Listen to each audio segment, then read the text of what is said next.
Hello everyone, welcome to Drawleaper channel. In today's video I am going to show you how to create a Snapchat account on Android. Now the first thing you have to do is open Snapchat. Now from here tap on sign up, then tap on continue, then tap on allow, then tap on allow again, then tap allow to get Snapchat notification.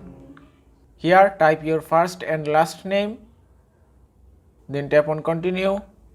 Now from here enter your birthday, then tap on continue. Now from here you can also change your username, then tap on continue again. Now from here set your password, then tap on continue. From here confirm your email, then tap on continue. Here enter your phone number.